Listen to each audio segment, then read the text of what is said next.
सभी को नमस्ते, राधे राधे।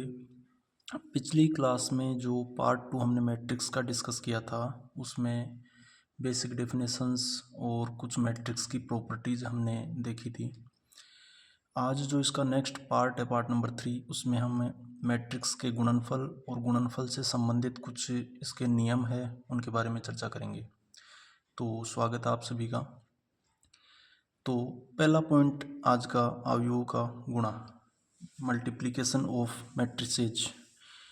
तो मान लीजिए ये कैपिटल ए एक मैट्रिक्स है, m क्रॉस n, m पंक्तियाँ और n स्तंभों की संख्या इसमें। दूसरी मैट्रिक्स b है जिसमें पंक्तियों की संख्या p है और स्तंभों की संख्या q है। तो इनका प्रोडक्ट जो हमें मिला है, इनको गुणा करने पर नई मैट्रिक्स c प्राप्त हुई है। उसका जो क्रम होगा m इंटू क्यू होगा। अब वो कब परिभाषित होगा? वो तभी परिभाषित होगा जब प्रथम मैट्रिक्स में स्तंभों की संख्या द्वितीय मैट्रिक्स में पंक्तियों की संख्या के अगर बिल्कुल इक्वल है तो वो मैट्रिक्स का गुणनफल परिभाषित होगा, अन्यथा मैट्रिक्स गुणा नहीं संभव होगा। लिखा हुआ है नीचे, अवयव कैपिटल ए तथा कैपिटल बी का गुणनफल तभी संभव होगा जब n बराबर p हो। अब n का मीनिंग क्या था यहाँ पर? पहली मैट्रिक्स में जो स्तंभों की संख्या है दूसरी मैट्रिक्स के पंक्तियों की संख्या के बराबर हो तो वो गुणनफल डिफाइन हो जाएगा। एक एग्जांपल से इसको बढ़िया तरीके से हम समझने का प्रयास करते हैं। तो देखिए, कैपिटल ए एक मैट्रिक्स है 2 क्रॉस 3 की, 2 इसमें पंक्तियां हैं और 3 इसमें स्तंभ है। इनको पंक्तियां बोलते हैं। ये पहली पंक्ति, ये दूसरी पंक्ति, ये पहला स्तंभ, ये दूसरा स्तंभ, ये तीसरा स्तंभ। दूसरी मैट्रिक्स बी है, इसमें 3 पंक्तियां हैं और स्तंभों की संख्या 2 है। पहली पंक्ति, दूसरी पंक्ति और तीसरी, ये फर्स्ट और सेकंड कॉलम। तो आपको ए बी मतलब ए का बी से गुणा और बी ए दोनों ज्ञात करने हैं। तो सबसे पहले हम ए बी की बात करते हैं। तो देखते हैं ए बी में क्या है। ए बी गुणनफल करने के लिए कैसे करना पड़ेगा? पहली पंक्ति लेनी पड़ेगी आपको, पहली मैट्रिक्स की। क्रम का ध्यान रखना, इसमें ए पहले है तो ए का जो रो है, फर्स्ट रो, वो आपको यूज करना होगा। पहली पंक्ति इसकी और पहला स्तंभ इसका। एक अन्य मेथड भी है, सारूस मेथड, जिसको हम अगले वीडियो में डिस्कस करेंगे। तो 2 को 2 से मल्टीप्लाई 4, 5 को 4 से 20, माइनस के 7 को माइनस के 7 से प्लस का 49। तो ये पहला एलिमेंट यहाँ पर तैयार है ए बी का। इसी प्रकार से दूसरा, पहली पंक्ति दूसरा स्तंभ, तो 2 तिया 6 माइनस का 5 25 और ये अपने पास में हो जाएगा 7 का 0 से 0।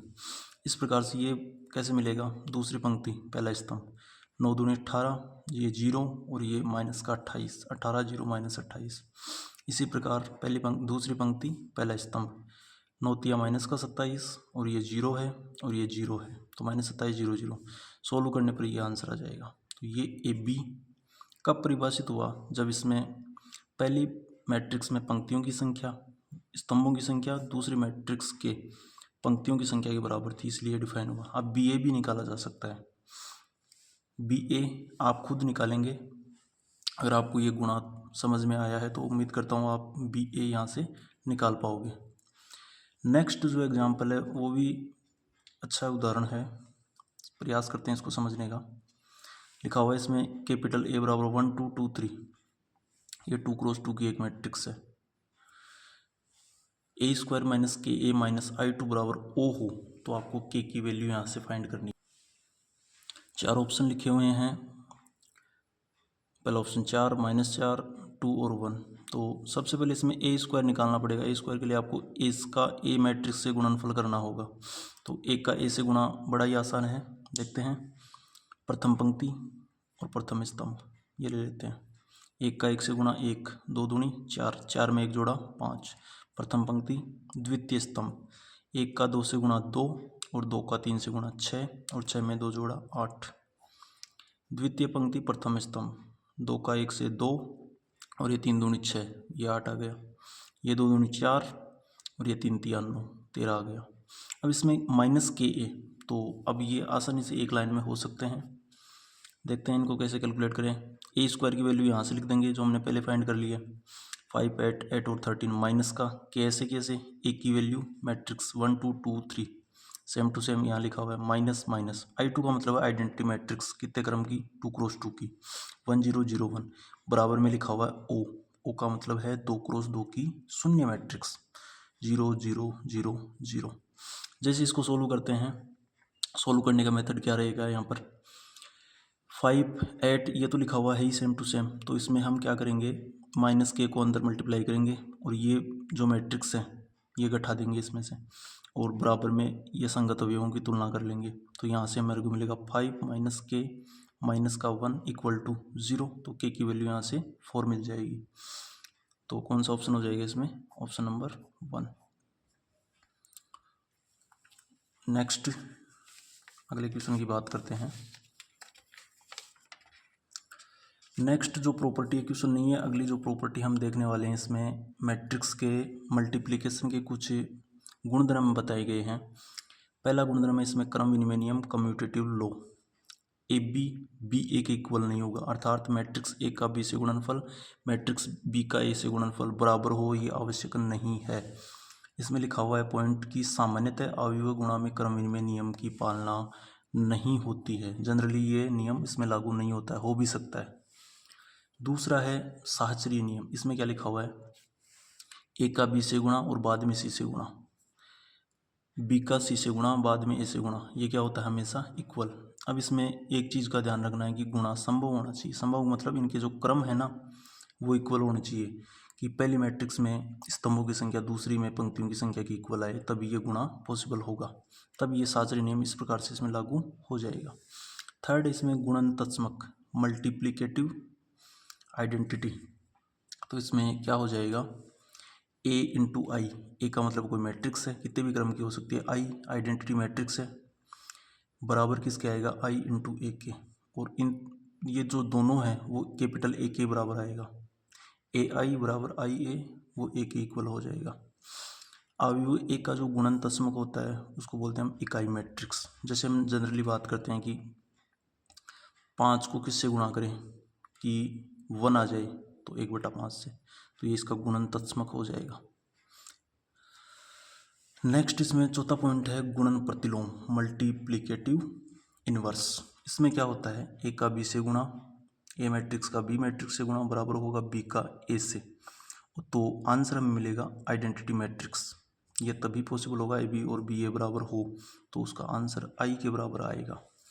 अब इसमें 2 पॉइंट और भी लिखे हुए हैं, क्या है, अवयव है ए का गुणन प्रतिलोम ए इनवर्स से दर्शाया जाता है, और वो किसके बराबर होगा, बी के बराबर होगा। बी का जो गुणन प्रतिलोम है वो बी इनवर्स से लिखा जाएगा, और वो किसके बराबर होगा, ए के बराबर। कब, गुणन प्रतिलोम के केस में, क्योंकि ए का गुणन प्रतिलोम बी होगा और बी का गुणन प्रतिलोम ए होगा। नेक्स्ट है बंटन डिस्ट्रीब्यूटिव या वितरण नियम के नाम से इसको जाना जाता है।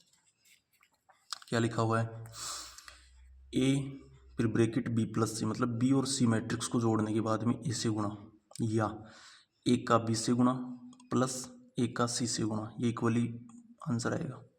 माइनस में भी ये डिस्ट्रीब्यूटिव लॉ फॉलो होगा, ए बी माइनस ए सी। अब कुछ पॉइंट यहाँ लिखे हुए हैं, तो ये बीजगणित के फॉर्मूले ही, लेकिन देखना यहाँ पर ध्यान से, ए प्लस बी का होल स्क्वायर सभी जानते हैं, A square plus B square plus 2ab होता है, लेकिन यहाँ एक स्पेसिफिक क्वालिटी है इसमें, क्या है, ए स्क्वायर तो हो जाएगा, ए बी प्लस बी ए क्यों लिखा हुआ है, क्योंकि जो क्रम ए बी का आएगा वो जरूरी नहीं है बी ए का ही सेम क्रम हो, अलग अलग हो सकता है, और बी स्क्वायर इसमें ये हो ही जाएगा। माइनस आएगा तो माइनस का ए बी और माइनस का बी आएगा, बाकी एज इट इज़ है। ए प्लस बी का ए माइनस बी से जब हम गुणा करेंगे तो A square minus A B plus B A minus B square, ये आंसर आ जाएगा इसका।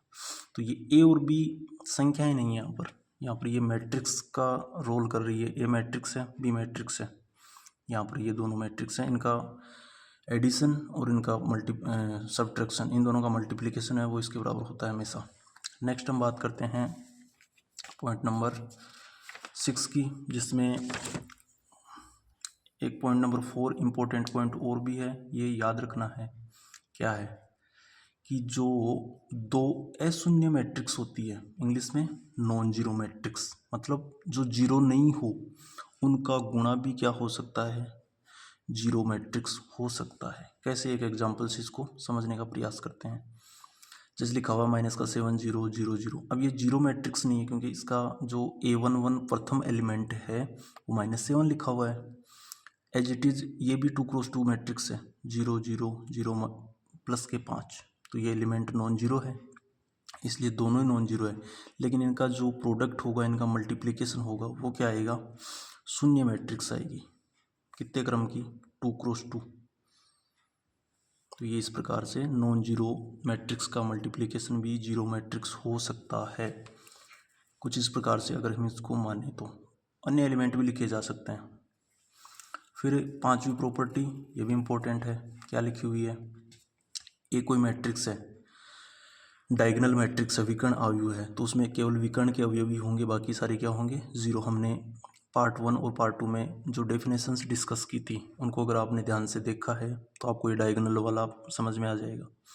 बी मैट्रिक्स है जिसमें डायगोनल एलिमेंट है एक्स वाई जेड, तो ए बी क्या बता रहा है, ए बी का मतलब है ए और बी मैट्रिक्स का गुणा, वो होगा diagonal A of X B Y C Z. Direct लिखा जा सकता है। बी ए कैसे लिखेंगे, वही ए एक्स बी वाई और सी जेड। मतलब डायगोनल मैट्रिक्स की ये इंपॉर्टेंट प्रॉपर्टी है, इसको याद रखना है कि डायगोनल मैट्रिक्स में ए और बी का जो गुणनफल है वो बी ए के बराबर होता है। नेक्स्ट है इसमें ट्रेस। ट्रेस हमने देखा था, जो डायगोनल वाले एलिमेंट है उनका जो सम होता है वही ट्रेस होता है। अब मल्टीप्लिकेशन में क्या है, ट्रेस ऑफ ए बी किसके बराबर होगा, ट्रेस ऑफ बी ए के बराबर होगा। नेक्स्ट है अगला पॉइंट, अवयव का परिवर्त इंपॉर्टेंट है। ट्रांसपोज ऑफ ए मैट्रिक्स क्या है, जैसे ए मैट्रिक्स है जिसमें ए आई जे एलिमेंट इस प्रकार से लिखे हुए हैं, एम क्रॉस एन इसका ऑर्डर है, एम पंक्तियां एन स्तंभ, तो एक का ट्रांसपोज कैसे लिखा जाएगा, आपको कुछ नहीं करना है, इसमें स्तंभों को पंक्तियों में, पंक्तियों को स्तंभों में बदलना है, बाकी इसका ऑर्डर तो चेंज हो ही जाएगा, एन क्रॉस एम हो जाएगा। यहाँ लिखा हुआ है देखो जे आई, मतलब जो स्तंभ थे वो पंक्ति बन गए और जो पंक्तियां थी वो स्तंभ बन चुकी है, तो क्रम भी इसका रिवर्स हो जाएगा, उल्टा हो जाएगा। एक एग्जाम्पल से आसानी से इसको समझा जा सकता है। 2 माइनस ये ए मैट्रिक्स है 2x3 ऑर्डर की, 2 पंक्तियां 3 स्तंभ, तो इसका ट्रांसपोज कैसे लिखा जाएगा, आपको करना क्या है, इस पंक्ति को स्तंभ में चेंज कर दो। देखिए ये पंक्ति -2 -5 7 स्तंभ है, ये पंक्ति ये भी स्तंभ है, तो ये इसका ट्रांसपोज कहलाएगा। अब 2x3 जो ऑर्डर था वो 3x2 हो चुका है, रिवर्स हो चुका है। अब इसकी कुछ प्रॉपर्टीज है ट्रांसपोज की, वो क्या है, वो सारी याद रखनी है और इनको एग्जाम्पल से हम प्रूव भी कर सकते हैं। हम केवल बेसिक चीज़ों को समझने के लिए ये वीडियो बना रहे हैं, तो उम्मीद है आपको ये चीज़ें समझ में आ रही होगी। एक का ट्रांसपोज जो है उसका फिर से ट्रांसपोज ले लें तो ए ही मिलेगा, अर्थात एक मैट्रिक्स की पंक्तियां और स्तंभ आपने बदल दिए, फिर से उसकी पंक्ति और स्तंभ आपने बदल दिए, तो वही मैट्रिक्स वापस मिल जाएगी। ए प्लस या माइनस बी का ट्रांसपोज करेंगे तो जो ट्रांसपोज है वो अलग अलग हो जाएगा, वो इस योग और इस सब्ट्रैक्शन के बराबर होता है। गुणनफल में ट्रांसपोज उल्टा लिखा जाता है, पहले बी का लिखा जाएगा बाद में ए का लिखा जाएगा। 3 है तो लास्ट से शुरू करना है, सी का फिर बी का फिर ए का, सी का ट्रांसपोज बी का ट्रांसपोज ए का ट्रांसपोज। नेक्स्ट छठवां पॉइंट याद रखने वाला पॉइंट है, ये भी इंपॉर्टेंट है। डायगोनल मैट्रिक्स का जो ट्रांसपोज मैट्रिक्स है वो भी डायगोनल मैट्रिक्स होता है। ए अगर विकर्ण मैट्रिक्स है तो ए का ट्रांसपोज ए आएगा, इंपॉर्टेंट है। विकर्ण मैट्रिक्स का ट्रांसपोज उस मैट्रिक्स के बराबर होता है। नेक्स्ट जो है इसमें पॉइंट नंबर 7, ये लिखा हुआ है आई एन। ये आई एन क्या है, आई एन का मतलब है यहाँ पर आइडेंटिटी मैट्रिक्स, ठीक है। अब ये कितने भी ऑर्डर की हो सकती है, अगर हम इसका ट्रांसपोज लेते हैं तो वो आइडेंटिटी मैट्रिक्स ही मिलेगी, उतने ही क्रम की मिलेगी। नेक्स्ट है शून्य मैट्रिक्स का अगर ट्रांसपोज लेोगे तो आपको शून्य मैट्रिक्स मिलेगी, ऑर्डर चेंज हो जाएगा उसमें बस। लेमडा इंटू ए का ट्रांसपोज, लेमडा कोई संख्या है यहाँ पर, नॉन जीरो नंबर है, प्लस का माइनस का रेशनल नंबर भी हो सकता है, तो लेमडा फिर इनटू ए का ट्रांसपोज, मतलब अलग से इसको लिखा जा सकता है और ए का ट्रांसपोज लिख के बाद में मल्टीप्लाई किया जा सकता है। नेक्स्ट है इसमें ए टू दी पावर एन का ट्रांसपोज लेोगे तो वो बराबर होगा, पहले ट्रांसपोज ले लो फिर पावर लगा दो तो दोनों क्या आएंगे, इक्वल आएंगे। तो ये कुछ प्रॉपर्टीज़ है जो बोर्ड एग्जाम के लिए काफ़ी इंपॉर्टेंट है, क्योंकि इनको डायरेक्ट ऑप्शन में देकर पूछा जा सकता है। नेक्स्ट है क्वेश्चन नंबर 1, बड़ा ही शानदार क्वेश्चन है, लॉजिक वाला क्वेश्चन है। देखते हैं इसको। एक मैट्रिक्स ए है जिसमें ये एलिमेंट ए आई जे है, 2x3 उसका ऑर्डर है। दूसरी मैट्रिक्स बी है, बी आई जे एलिमेंटों को प्रदर्शित करने का तरीका है, p×q क्रम है उसका। सी मैट्रिक्स है, सी आई जे उसके एलिमेंट हैं, 2x3 उसका ऑर्डर है।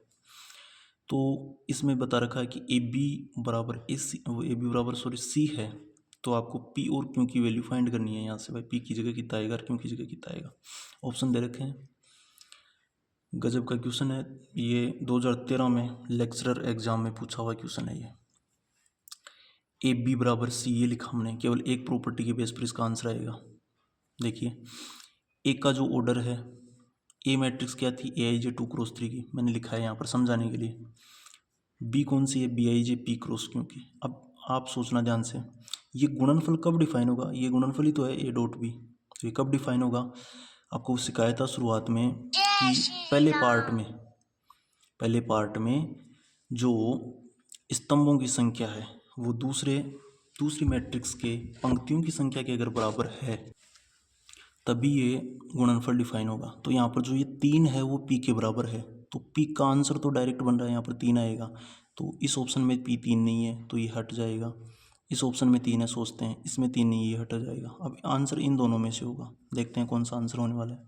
अब देखो क्यों के लिए हमें क्या करना पड़ेगा, यहाँ मैंने लिख रखा है, इसको ध्यान से समझना। ए मैट्रिक्स है m×n की, बी मैट्रिक्स है p×q की, तो n बराबर p होता है, ये हमने सीखा था शुरुआत में, ठीक है। बराबर आंसर आ रहा है सी, m×q का ही तो आंसर आता है वहाँ पर, क्योंकि इसमें से तो बच जाती है यहाँ पर किसकी संख्या, पंक्तियों की संख्या। और स्तंभ कहाँ से लेते हैं, दूसरी मैट्रिक्स में जो क्यों बचता है वो स्तंभ होता है, तो आंसर आता है m×q। अब जो m का मान आने वाला है यहाँ पर, m का मान बोले तो स्तंभों की संख्या वो कितनी लिखी जाएगी यहाँ पर। अब देखिए यहाँ m लिखा हुआ है, यानी इसका पहला एलिमेंट 2, तो इसमें ये जो है ये 2, आप सोच रहे हो भाई इसमें 2 आ जाए, लेकिन 2 से आंसर नहीं बने। तो इसमें जो इन दोनों का मल्टीप्लिकेशन का आंसर होगा वो 2×q होगा। इन दोनों का जो आंसर आएगा उस मैट्रिक्स का क्रम 2×q होगा, ठीक है। अब 2 की तुलना इससे करने पर तो 2 तो 2 के इक्वल है, और क्यों किसके बराबर आ जाएगा, 3 के इक्वल आ जाएगा। तो यहाँ से इसीलिए क्यों का मान कितना आया है 3, पी का मान पहले हमने कैलकुलेट कर लिया था डायरेक्ट देखते ही, तो आसान क्वेश्चन था ये। नेक्स्ट लास्ट 1 मिनट में मैं आपको बताना चाहूँगा, 2 टाइप है मैट्रिक्स के अपने पास में, एक तो सिमेट्रिक मैट्रिक्स और एक है स्क्यू सिमेट्रिक, विषम सममिताव्यूह। सममित कौन सी होती है, सममिताव्यूह है वर्ग आव्यूह होती है पहली चीज़ तो, स्क्वायर मैट्रिक्स ही सममित और विषम सममित पॉसिबल है, तो वर्ग आव्यूह होना जरूरी है सममित के लिए और विषम सममित के लिए भी। एक वर्ग अवयव ए सममित होगा यदि ए का ट्रांसपोज किसके बराबर है, ए के, अर्थात ए आई जे बराबर ए जे आई। अगर आप उसका ट्रांसपोज लेते हो तो वो मैट्रिक्स उसके इक्वल आ जाना चाहिए। विषम सममित में क्या है, पहले इसको एग्जाम्पल से समझते हैं, ध्यान दीजिए। यहाँ लिखा हुआ है A H G H B F G F C 3×3 की मैट्रिक्स है। जैसे इसका ट्रांसपोज लिया, मतलब ये पंक्ति स्तंभ में चेंज हो गई, ये पंक्ति स्तंभ में चेंज हो गई, ये पंक्ति स्तंभ में चेंज हो गई, तो ये वापस किसके इक्वल आ रही है, इसी ए के इक्वल आ रही है, तो इसको हम सममित मैट्रिक्स बोल सकते हैं। विषम सममित में क्या होता है, ए का ट्रांसपोज -a के बराबर आता है। जैसे ए लिखी हुई है 0h g -h 0f -g -f 0 3×3 की मैट्रिक्स है, तो इसमें क्या हो जाएगा, ट्रांसपोज लेने पर ये पंक्ति बनेगी स्तंभ 0h g -h 0f -g -f 0 -g -f 0 3×3 है। माइनस अगर इसमें से कॉमन ले ले तो ये ए के बराबर हो जाएगा, तो माइनस ऑफ ए, यानी ए का ट्रांसपोज माइनस ऑफ ए के बराबर आ रहा है, तो उससे हमें स्क्यू सिमेट्रिक विषम सममित मैट्रिक्स कहेंगे। तो उम्मीद करता हूँ कि आपको ये चीज़ें समझ में आई होगी। अगर कोई चीज़ में आपको डाउट है तो कमेंट करके आप पूछ सकते हो। वीडियो को पूरा देखने के लिए आपका धन्यवाद। जो भी प्रॉब्लम आती है तो आप वीडियो को दोबारा से देखकर समझ सकते हो पूरी चीज़ों को। Thank you.